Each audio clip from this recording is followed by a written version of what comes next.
हमारे शरीर में दो मस्तिष्क हैं।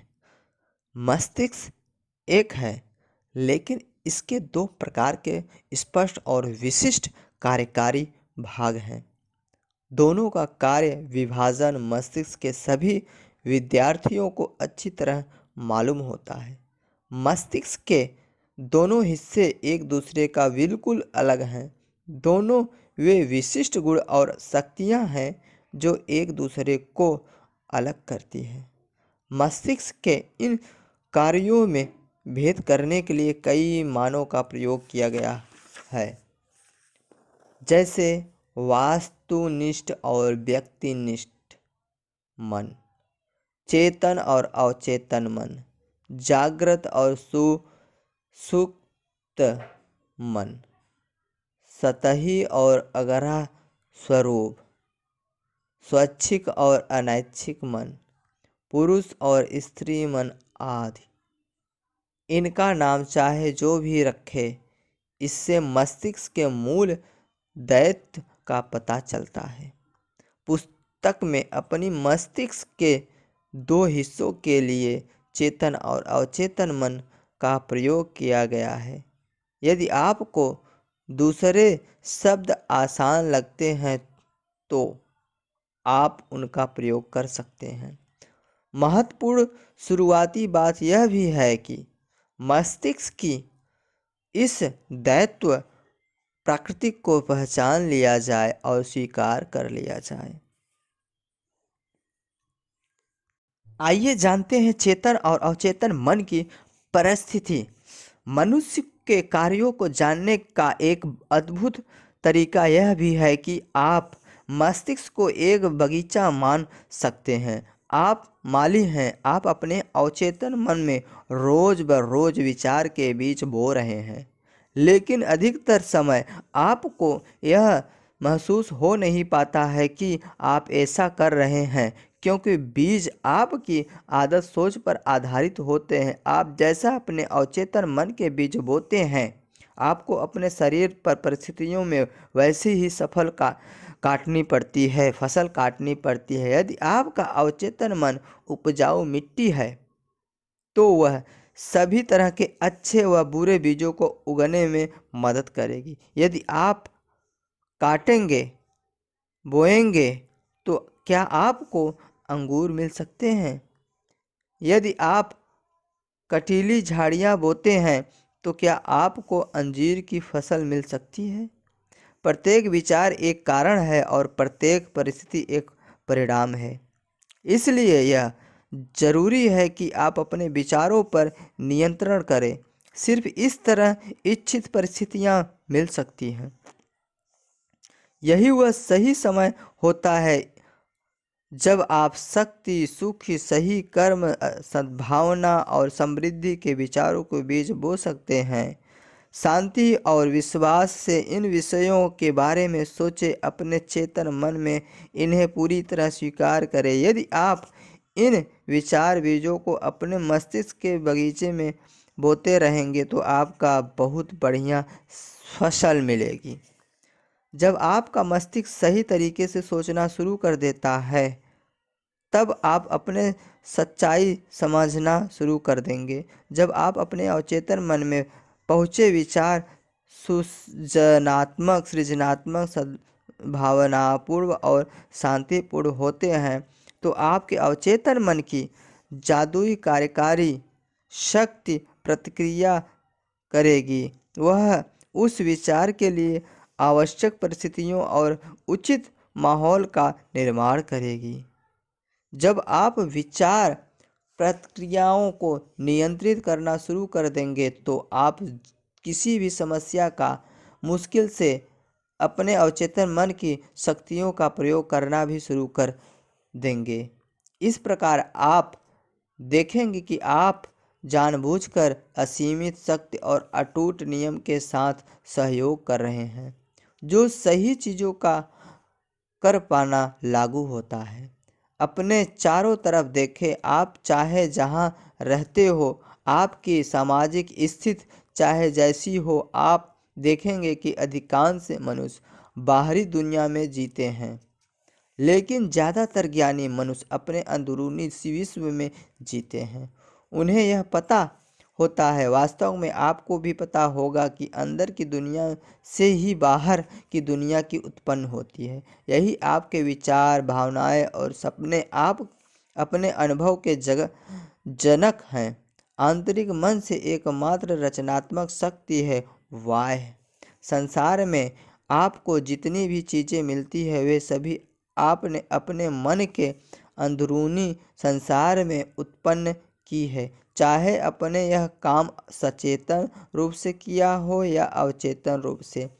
जब आप अपने चेतन और अवचेतन मन की आपसी कार्यविधि के बारे में सच्चाई जान लेंगे तो अपने जीवन की काया पलट करने की कामयाबी को हो जाएंगे। यदि आप बाह्य स्थितियों को बदलना चाहते हैं तो आपको उनके कारणों को बदलना होगा। अधिकतर मनुष्य परिस्थितियों और स्थितियों से संघर्ष करके उनमें बदलाव लाने की कोशिश करते हैं। इसमें समय और श्रम की मात्रा अधिकतर लगती है।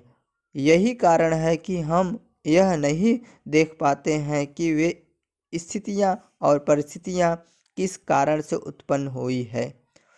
मनमुटाव, सुविधा, कमी और सीमा को अपने जीवन में दूर करने के लिए इसके मूल कारण को दूर करना होगा। इसका एक ही तरीका है, यानी जिससे आप अगले अपने चेतन मन का प्रयोग करते हैं। वे विचार और तस्वीरें जो आप इसमें भरते हैं, यदि आप उनके कारणों को बदल देते हैं तो परिणाम अपने आप बदल जाएंगे। यह बहुत ही आसान है। मनुष्य असीमित दौलत के अथाह समुद्र में रहते हैं। उनका अवचेतन मन अपने चेतन विचारों के प्रति बहुत संवेदनशील होता है। ये चेतन विचार सीधे काम करते हैं जिनमें आपको अवचेतन मन का असीमित ज्ञान, बुद्धि, जीवन शक्ति और ऊर्जा से गतिशील रहती है। यदि आप इन सच्चे को अधिक सकारात्मक बना देते हैं तो आपको इस असीमित ऊर्जा से अधिक लाभ हो सकता है। यह पुस्तक सच्चे और प्रासंगिक उदाहरण देकर आपको बताती है कि आप अवचेतन मन की नियमों को किस तरह लागू कर सकते हैं। जब आप इन तकनीकों का प्रयोग करना सीख लेंगे तो आपका गरीबी की बजाय अमीरी, अंधविश्वास और अज्ञान के बजाय बुद्धिमानी, आंतरिक संघर्ष का बजाय शांति, असफलता के बजाय सफलता, दुख के बजाय खुशी, अंधकार के बजाय प्रकाश, मतभेद के बजाय सद्भावना, भय के बजाय आत्मविश्वास तथा विश्वास के अनुभव करने लगेंगे। यह आपके लिए अद्भुत वरदान हो सकते हैं।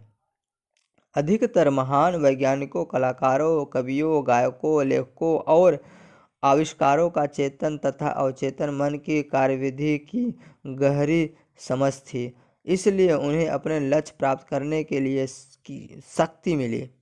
एक बार महान ओपेरा गायक एनरियो कैरुसो मंच पर जाने की घबरा रहे थे।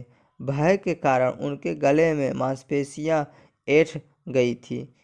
उन्हें ऐसा लग रहा था जैसे उनके वाकतंतुओं का लकवा मार गया हो और वे बेकार हो गए हों।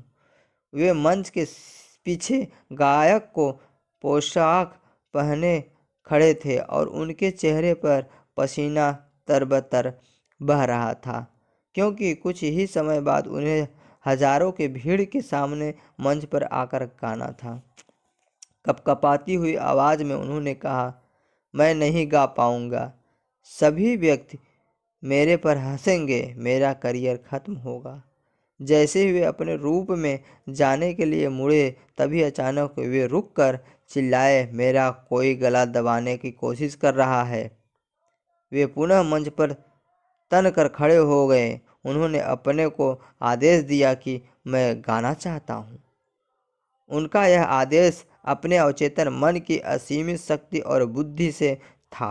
वे चिल्लाने लगे, बाहर निकल आओ, बाहर निकल जाओ, अब मैं गाने वाला हूँ।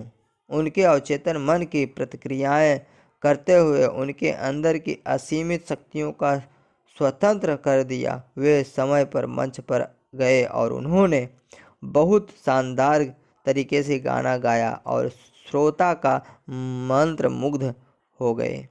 इस घटना से आप समझ सकते हैं कि कैसूरों ने मस्तिष्क के दो स्तरों को ही समझा था, चेतन व तार्किक स्तर और चेतन या अतार्किक स्तर। आपका अवचेतन मन हमेशा प्रतिक्रियाशील रहता है। यह आपके विचारों की प्रकृति के अनुरूप प्रतिक्रिया करता है। जब आपका चेतन मन भय, चिंता और तनाव से भरा होता है तो आपके अवचेतन मन के नकारात्मक भाव प्रवाहित होने लगते हैं। ये नकारात्मक भाव चेतन मन से दहशत, आशंका और निराशा भरे देते हैं। जब आपके साथ ऐसा होने लगे तो आपकी महान केरूशों के उदाहरण से कुछ सीख सकते हैं। आप दृढ़ता और पूरे अधिकार से अपने अधिक गहरे मन के उत्पन्न अतार्किक भावों से कह सकते हैं, चुप रहो, शांत हो जाओ, मैं नियंत्रण में हूँ। तुम्हें मेरे आदेश का पालन करना होगा। तुम मेरी आज्ञा का पालन करने के लिए विवश हो। तुम वहाँ दखल नहीं दे सकते जो तुम्हारा क्षेत्र नहीं है। जब आप अपनी तार्किक भावनाओं से दृढ़ता और अधिकार से यह बोलेंगे तो परिणाम देखकर आप मंत्रमुग्ध हो जाएंगे। आपका मन शांति और सद्भाव से भर जाएंगे। अवचेतन मन चेतन मन के अधीन रहता है, इसलिए इसे अवचेतन मन कहा जाता है।